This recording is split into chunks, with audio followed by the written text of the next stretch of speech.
गृह प्रवेश में सास वर्सेस बेटे की पसंद की बहू का पहनावा। अरे गायत्री बहन जी, आज तो मैं एक से बढ़कर एक गुणवान, शीलवान, संस्कारी, पारिवारिक लड़कियों की फोटो चुनकर लाया हूँ। आप आज लड़की पसंद कर ही लेंगी। आपके मुंह में घी शक्कर पंडित जी। बस मेरे यश के लिए मुझे योग्य लड़की मिल जाए जो इस खानदान का मान सम्मान लेकर चले। ये देखिए बहन जी, ये लड़की, इसका गोत्र, कुल और खानदान आपकी ही तरह राजपूताना है।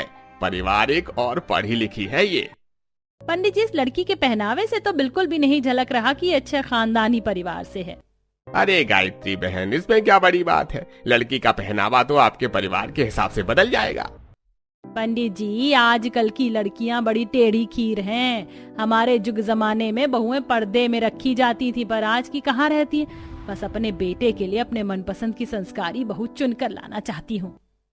असल में गायत्री देवी का स्वभाव पहनावे को लेकर काफी ज्यादा रूढ़िवादी था।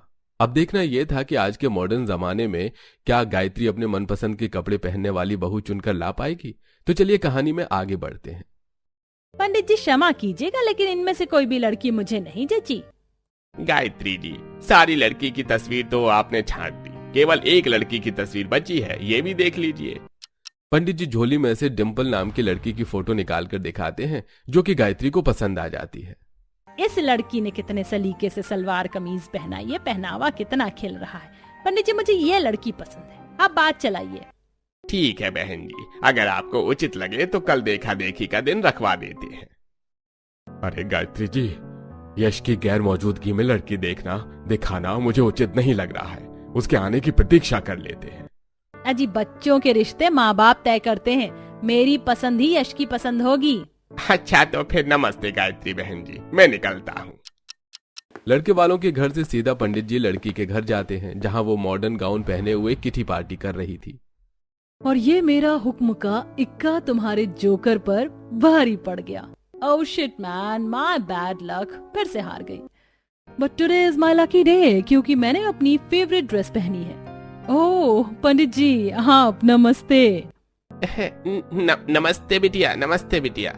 मम्मी कहाँ हो? पंडित जी आए हैं। पंडित जी आप आइए, पधारिए। मेरी डिम्पल की कहीं बात लगी क्या? अरे शारदा बहन, आपका अच्छा आचरण देखकर ही आपकी इस बिगड़ैल बेटी का रिश्ता ऊंचे परिवार में करवा कर आया हूँ। कल वो सह परिवार आपकी बेटी को देखने आएंगे। बस थोड़ा अदब से कपड़े पहनाना, नहीं तो ये भी रिश्ता कट जाएगा। पंडित जी, मेरी बेटी का रिश्ता करवाने के लिए आपका कोटि कोटि धन्यवाद। बाकी आप निश्चिंत रहिए। अगले दिन डिम्पल, ये मेरी साड़ी ब्लाउज पहनकर अच्छे से तैयार हो जा। माँ, मैं ये आंटी वाला ओल्ड फैशन डिजाइन का साड़ी ब्लाउज बिल्कुल नहीं पहनने वाली हूँ। डिम्पल, मैं तुझसे पूछ नहीं रही बल्कि बता रही हूँ। फटाफट से तैयार हो जा, आज तुझको देखने लड़की वाले आने वाले हैं। अगर बात जम गई तो रईस खानदान की बहू बन जाएगी। शारदा डिम्पल को मोटी प्लेट वाली तरीके से साड़ी पहनाकर सिर पर पल्लू करके लड़के वालों के सामने लाती है। नमस्ते माँ जी। नमस्ते पापा जी। खुश रहो बेटी। शारदा बहन जी, आपकी बेटी का आचरण स्वभाव बिल्कुल वैसा है जैसा मुझे अपने पसंद की बहू में चाहिए था। तो रिश्तेदारी को जोड़ लेते हैं। डिम्पल को भारी चुन्नी उड़ाकर उसके हाथ में नारियल, फल, फ्रूट, मिठाई, पैसे रखकर छिकाई करती है। ओह गॉड, सितारे वाली साड़ी की मोती मुझे कांटे की तरह चुभ रही है। ऊपर से दुपट्टा इतना हैवी है कि दम निकल रहा है। ठीक है समधन जी, शादी की तारीख पक्की होते ही दुल्हन का जोड़ा भिजवा दूंगी। जी बिल्कुल। अच्छा होने वाली भाभी जी, नमस्ते। जी नमस्ते। गायत्री रिश्ता तय करके घर आती है, जहाँ यश को देखकर। यश आ गया तू बेटा, तेरे लिए खुशखबरी है। कैसी खुशखबरी माँ? भैया, माँ ने आपकी शादी फिक्स कर दी है। ये सुनते ही यश उदास हो जाता है। माँ, आपने बिना मेरी रजामंदी जाने मेरी शादी कैसे तय कर दी? यश, मेरी और तेरे पिता की शादी भी इसी तरह हुई थी। हमने एक दूसरे को मंडप में देखा था। माँ, मैं निर्जला को पसंद करता हूँ। ये सुनते गायत्री आग बबूला हो जाती है। वो गरीब दर्जी की लड़की, वही पसंद आई तुझे?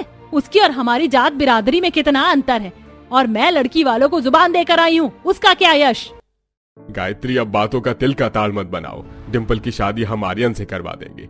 बच्चों को पूरा अधिकार है अपने मनपसंद की जीवन साथी से विवाह करने का। ठीक है दशरथ जी, मगर मेरी इस शादी में कोई भागीदारी नहीं होगी। कुछ दिनों में विवाह की रस्में शुरू हो जाती हैं। ये देखिए गायत्री जी, ये जोधा अकबर वाले शादी का जोड़ा सबसे अच्छे डिजाइन का है, सोने की तार से कढ़ाई की हुई है। ये डबल दुपट्टा आएगा कसीदे की कारीगरी के साथ। देखिए 10 लाख का पड़ेगा ये। भाई साहब, मुझे ये जोड़ा जच गया। इसे पहनकर जब मेरे पसंद की बहू का गृह प्रवेश होगा तब पड़ोसन जलकर खाक हो जाएगी। भाग्यवान अपनी पसंद से यश की दुल्हन का भी जोड़ा देख लो, भिजवाना होगा। अजी, जब मेरे बेटे ने अपनी मन पसंद की दुल्हन चुनी है तो जोड़ा भी वही पसंद कर लेगा, और उस गरीब लड़की की इतनी औकात नहीं कि लाखों का जोड़ा पहने। गायत्री का अपनी पसंद की और बेटे की पसंद की बहू के बीच में भेदभाव भरा स्वभाव देखकर दशरथ को बुरा लगता है। वहीं जब डिम्पल के यहाँ शादी का जोड़ा जाता है, माँ मैं इतना भारी भरकम शादी का जोड़ा नहीं पहनने वाली, मैं इस जोड़े को रिजेक्ट करती हूँ। मगर डिम्पल, इतना प्यारा जोड़ा है, तू पहनने से मना क्यों कर रही है? माँ क्योंकि मैंने अपने लिए मोना से फैशनेबल लाइट वेट का लहंगा डिजाइन करवाया है, मैं वही पहनूंगी। डिम्पल, फेरों के वक्त तू ये जोड़ा पहन लेना, बाकी विदाई के वक्त पहन लेना अपना वाला। फाइन मम्मी, बट विदाई के बाद मुझे ये सास की पसंद का पहनावे का मेलोड्रामा और नहीं होगा। विधि बेटी, कल तेरी शादी है और अभी तक तू सिलाई मशीन पर बैठी, सो जा वरना निखार कैसे चढ़ेगा। माँ मुझे बस इस चुन्नी पर थोड़ी कढ़ाई करनी है, फिर मेरा शादी का जोड़ा तैयार हो जाएगा। जहां लंबा चौड़ा घूंघट और सलीके से लहंगा पहनकर गरीब बहू मंडप में आती है, वहीं डिम्पल, इस लहंगे का दुपट्टा इतना हैवी है, मैं सिंगल दुपट्टा ही कैरी करूंगी। डबल दुपट्टा पहनकर मुझे अपना कचुम्बर नहीं निकलवाना। मॉडर्न तरीके से तैयार होकर डिम्पल मंडप में आती है, जहां पड़ोसनें बात करते हुए बोलती हैं, तौबा तौबा, देखो तो जरा मालिनी बहन गायत्री की पसंद वाली बहू का पहनावा तो कितना खराब है, पूरा शरीर दिख रहा है। वही तो, इसे लाज भी नहीं लग रही है। वहीं देखो, बेटे की पसंद वाली बहू ने इतनी इज्जत से कपड़े पहने हैं।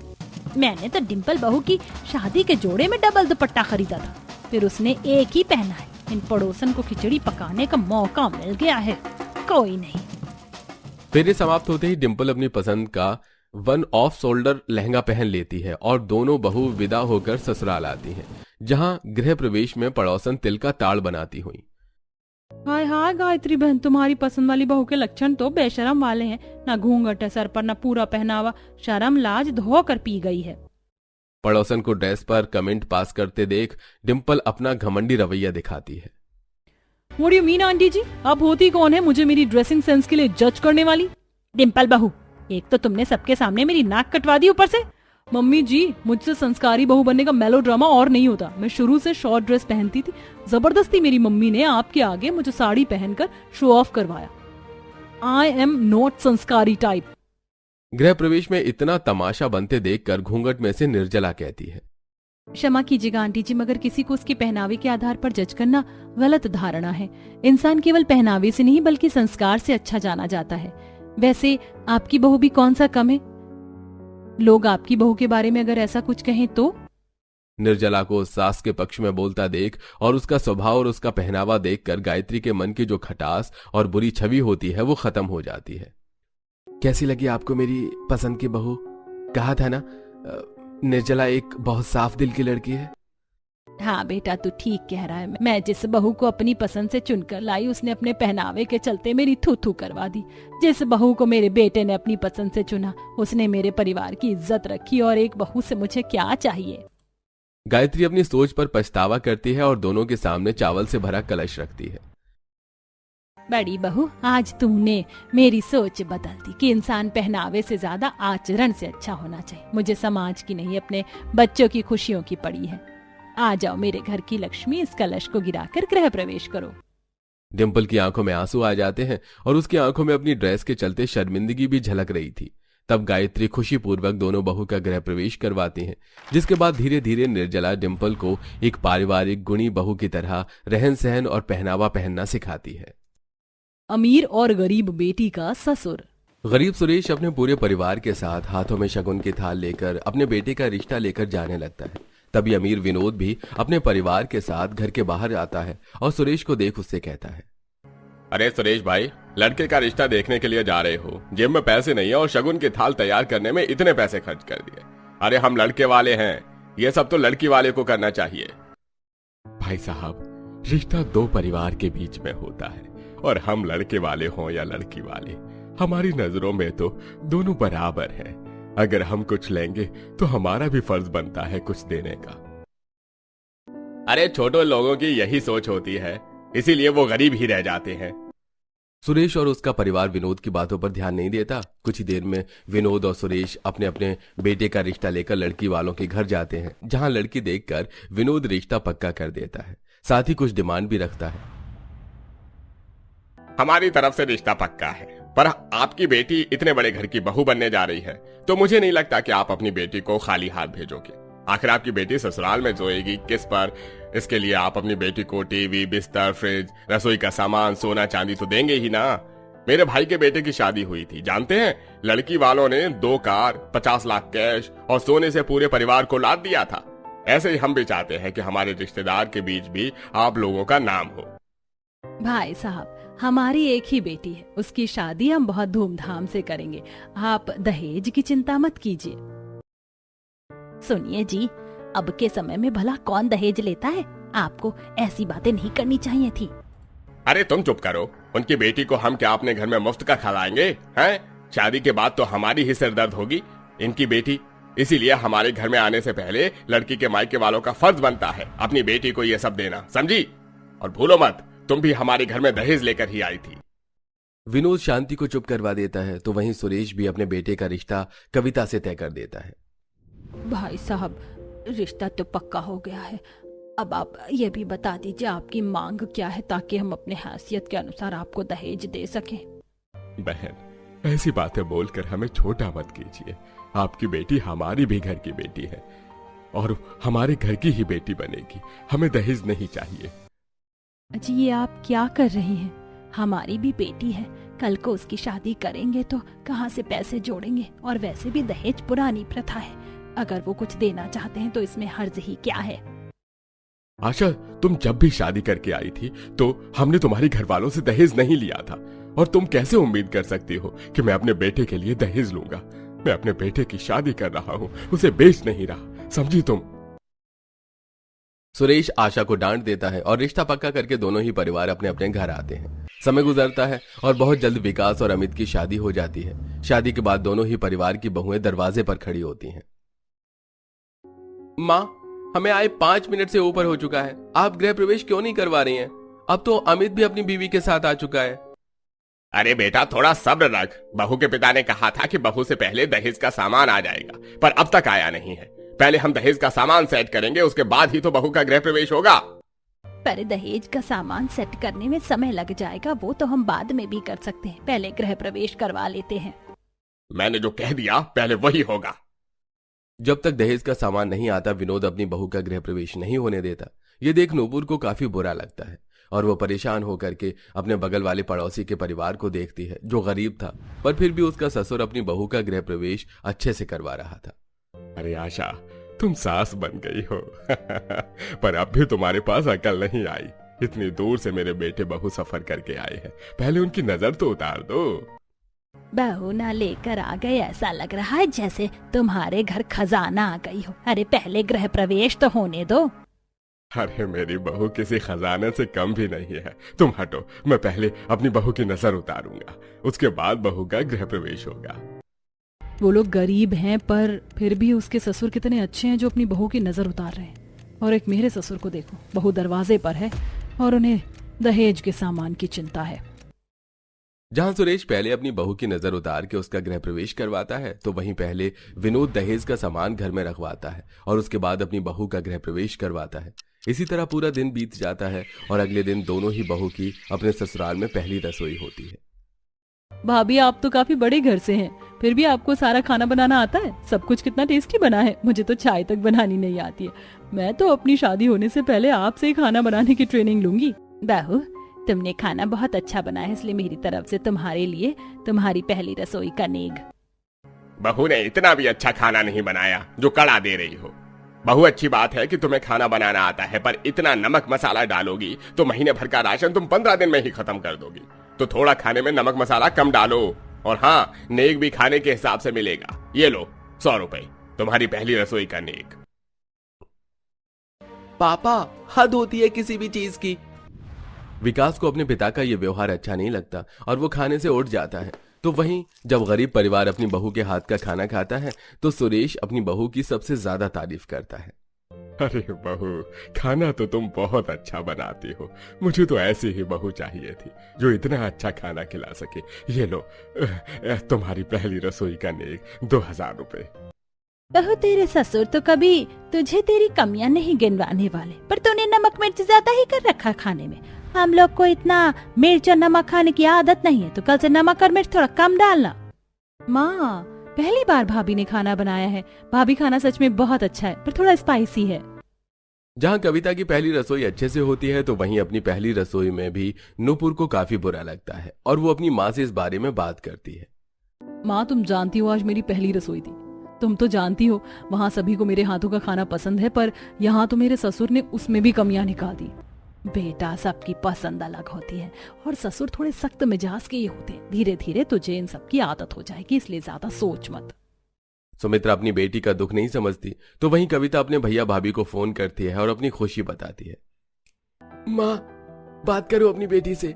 आज तुम्हारी बेटी बहुत खुश है और बस अपने ससुर की तारीफ किए जा रही है। तू सच कह रही है ना बेटा? भगवान करे तू ऐसे हमेशा अपने ससुराल में खुश रहे।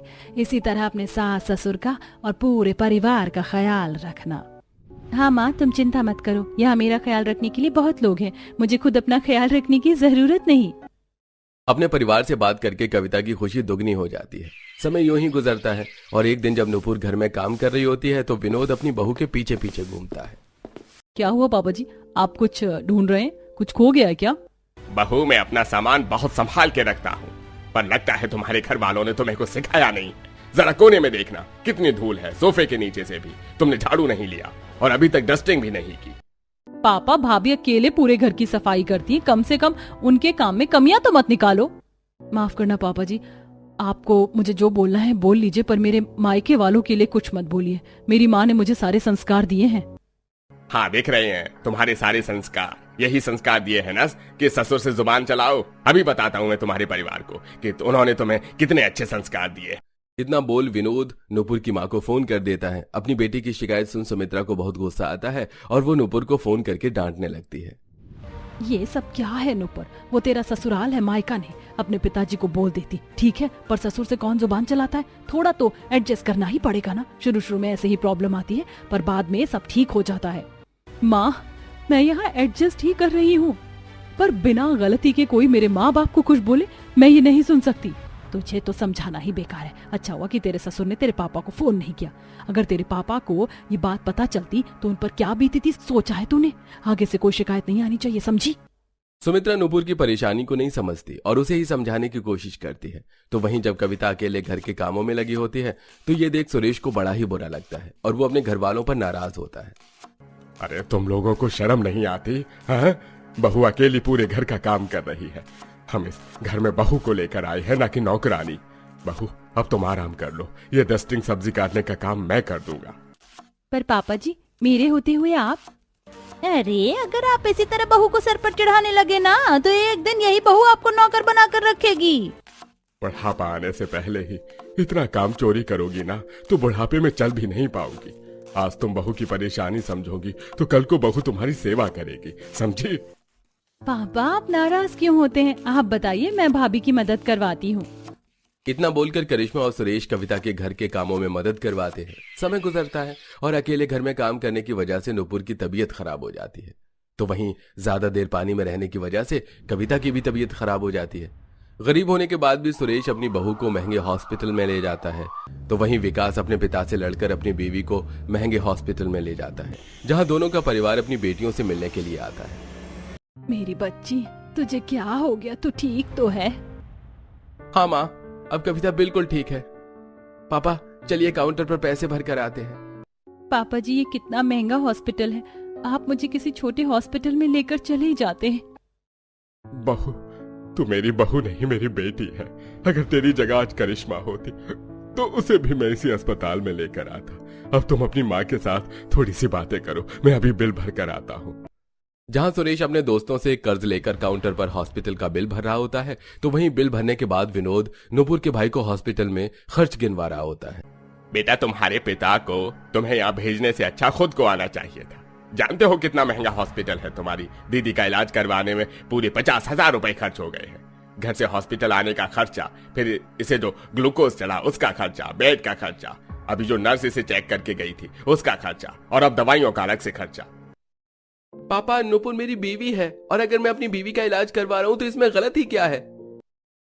माफ करना अंकल जी, मेरी दीदी की वजह से आपके ज्यादा पैसे खर्च हो गए, पर अभी मैं काम नहीं करता। मैं घर जाकर पापा को बता दूंगा और दीदी के इलाज में जो भी पैसा खर्च हुआ है वो पापा आपको भेज देंगे। अरे नहीं साले साहब, इन सब की जरूरत नहीं है। इतना बोल विकास अपने पिता को जबरदस्ती खींचकर बाहर ले जाता है, जहां उसकी मुलाकात सुरेश से होती है और वो बिल पे करते हुए सुरेश से कहते हैं, तुम्हारी बहू तो कुछ करती भी नहीं है, फिर भी बीमार पड़ गई। जेब में पैसे नहीं है और अपनी बहू को इतने महंगे हॉस्पिटल में लेकर आ गई। अरे किसी झोले छाप डॉक्टर से इलाज करवा लेते। अंकल, हम गरीब जरूर हैं, पर हमारे लिए पैसों से ज्यादा अहमियत इंसानों की है। दोनों बाप बेटे एक जैसे हैं। अमित की बातें सुनकर विनोद काफी ज्यादा चिढ़ जाता है। समय गुजरता है और ठीक होकर नूपुर अपने ससुराल आती है और एक दिन खाली समय में अपनी दोस्त से फोन पर बात करती है। पता नहीं यार किसके ससुर अच्छे होते हैं। मुझे तो ससुर के रूप में सास मिल गई। मेरी तो सास ही अच्छी है। ससुर से तो अच्छा मुझे 4 सास मिल जाती। एक पल को सास को संभालना आसान है पर ससुर को नहीं। तुम्हारे माँ बाप ने पैसे देकर तुम्हारा इलाज नहीं करवाया था। मेरी बदौलत जिंदा हो आज और मेरी ही बुराई कर रही हो। शांति, काजल, विकास, सब इधर आओ। देखो कैसे तुम्हारी लाडली बहू मेरी बुराई कर रही है दोस्तों से। मैं बुराई नहीं कर रही थी, पापा जी बस थोड़ी सी बातें कर रही थी। अरे रहने दो, अपने कानों से सुना है मैंने। ये सब संस्कार देकर भेजा है तुम्हारे माँ बाप ने। एक काम करो, अपना सामान उठाओ और अपने मायके चली जाओ। जब कुछ दिन मायके में बैठी रहोगी ना, तब समझ में आएगा कि ससुराल लड़कियों के लिए कितना जरूरी है। विनोद छोटी सी बात पर नूपुर को घर से निकाल देता है। बेचारी नूपुर रोते हुए घर जाती है, जहां उसके पिता नूपुर को देखकर हैरान रह जाते हैं।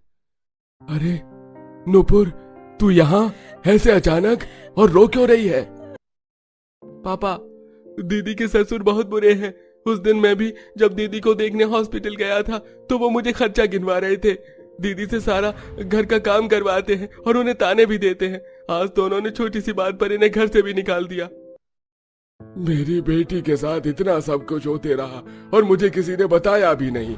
अगर मुझे पता होता तो मैं अपनी बेटी को खुद उस घर से लेकर आता। हम कोई गरीब नहीं जो मेरी बेटी उस अमीर परिवार में एडजस्ट करे।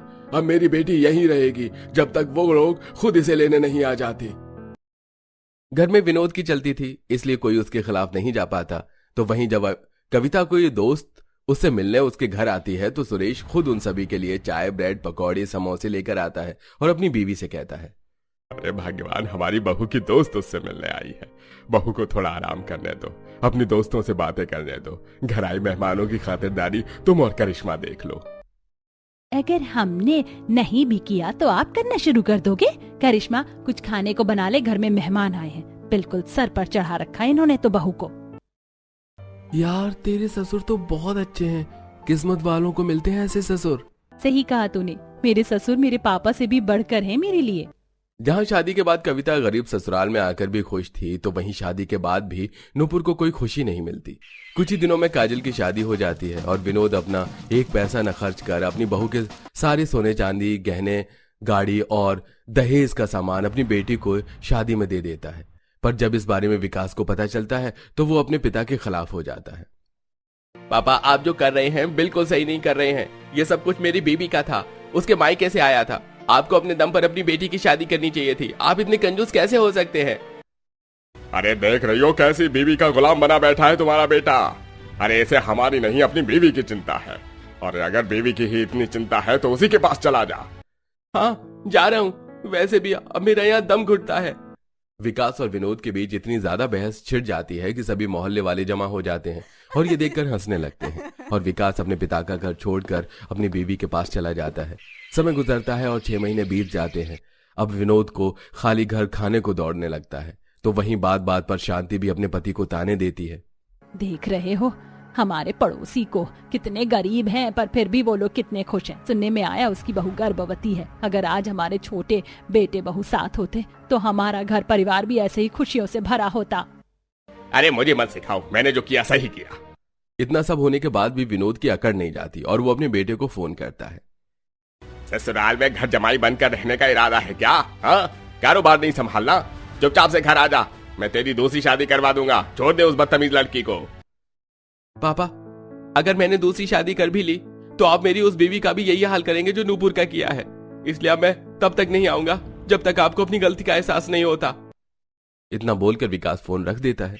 समय गुजरता है और अब विनोद की तबीयत खराब होने लगती है, क्योंकि शांति भी बूढ़ी हो चुकी थी, इसलिए वो भी ज्यादा अपने पति का ख्याल नहीं रख पाती। ऐसे ही एक दिन घर के बाहर जब विनोद कुर्सी पर बैठा होता है तो शांति उसके लिए चाय लाती है और वो दोनों देखते हैं सुरेश के पैरों में चोट लगी है और उसकी बहू सहारा देकर अपने ससुर को घर से बाहर लाकर के कुर्सी पर बैठा रही है। अगर आज हमारी बहू होती तो वो भी आपकी दवाई और खाने का ख्याल रख रही होती। मैं तो खुद बूढ़ी हो गई हूँ, इतना बड़ा घर है, अकेले अब कुछ कर भी नहीं पाती और ना ही सही से आपका ख्याल रख पाती हूँ। आपको पता है सुरेश भाई साहब की समधी भी उनसे मिलने के लिए आती रहती है और हमारी तो यहाँ बात भी नहीं होती। बहू, तुम भी गर्भवती हो, मेरे साथ अपना भी ख्याल रखा करो। अरे विनोद भाई साहब, अब कैसी तबीयत है आपकी? भाभी जी ने बताया था कुछ दिनों से आपकी तबीयत ठीक नहीं है। अरे मैं ठीक हूँ, तुम अपना ख्याल रखो। मेरी बहू भी कविता बहू की ही तरह है। अगर वो होती तो सच में हम दोनों बुढ़ी बुढ़िया का ख्याल रख रही होती, पर वो तो मुंह बनाकर बैठी है अपने मायके में। बैठे रहने दो उसे वहीं। सुरेश के खुश परिवार को देखकर विनोद को अब अपना खाली घर खलने लगता है और वो शांति से कहकर अपने बहू बेटे को घर बुलाता है और ससुराल में आते ही फिर से नूपुर घर का और सास ससुर का ख्याल रखती है। पापा जी, आपकी दवाई, आप मेरे ससुर हैं। मेरे माता पिता ने मुझे संस्कार दिए हैं कि सास ससुर हमारे साथ कितना ही बुरा क्यों ना कर ले, पर उन्हें हमें अपने माँ बाप की तरह मानना चाहिए। इसलिए जब माँ जी ने मुझे ये बताया कि आपकी तबीयत ठीक नहीं है और आपको हमारी जरूरत है, इसलिए बिना सोचे समझे मैं यहाँ आ गई। आपने मुझसे दहेज भी ले लिया और मेरे इलाज पर जो पैसे खर्च किए वो भी गिनवा दिए, पर मैं कभी आपको कुछ नहीं गिनवाऊंगी, क्योंकि ये सब करना मेरा फर्ज है। विनोद नुपुर की किसी भी बातों का कोई जवाब नहीं देता और इसी तरह नुपुर अपने ससुर का अच्छे से ख्याल रखती है। देखते ही देखते एक साल बीत जाता है और एक दिन सुरेश अपने पोते के साथ घर के बाहर खेल रहा होता है और आशा अपने पोते को लेकर शांति के पास आती है। भाई साहब, अब आपकी तबीयत ठीक तो है, अगर नहीं भी ठीक है तो बहुत जल्दी ठीक हो जाओगे। आखिर आपकी बहू भी तो गर्भवती है। विनोद को जब आशा से यह पता चलता है कि उसकी बहू भी प्रेग्नेंट है, उस दिन उसका सारा घमंड टूट जाता है और वो अपने होने वाले पोता पोती के मुंह में आकर नुपुर से कहता है, बहू तुम गर्भवती हो, अब मुझसे ज्यादा अपना ख्याल रखना। मैं तुम्हारी सास से कहूंगा फल फ्रूट लेकर आ जाए। मैं तुम्हारे लिए भले ही कितना ही बुरा रहा हूं, पर अपने पोते पोती से मैं बहुत प्यार करूंगा। बहुत जल्द मेरा सपना पूरा होने वाला है बहू, मुझे माफ करना, मैंने तुम्हारे साथ इतना गलत किया, पर फिर भी तुम यहाँ आई, तुमने सारी बातें भूलकर मेरी सेवा की। आज मैं बहुत शर्मिंदा हूँ। अगर सुरेश भाई साहब की तरह मैंने भी अपनी बहू को बेटी माना होता तो शायद मैं इतना अकेला ना होता। अरे कोई बात नहीं समधी जी, अब तो आपने मेरी बेटी को अपनी बेटी की तरह मान लिया ना। अब जो बीत गया उसे भूल जाओ, आने वाले कल को ठीक करने पर ध्यान दो। विनोद इतनी बड़ी खुशी अकेले सेलिब्रेट नहीं करना चाहता था, इसलिए वो कुछ दिनों बाद अपनी बहू की गोद भराई करता है और बहुत जल्द उसकी बहू को एक बेटी होती है, जिसके साथ विनोद हर पल रहता है और सुरेश की तरह अपनी पोती का ख्याल रखता है।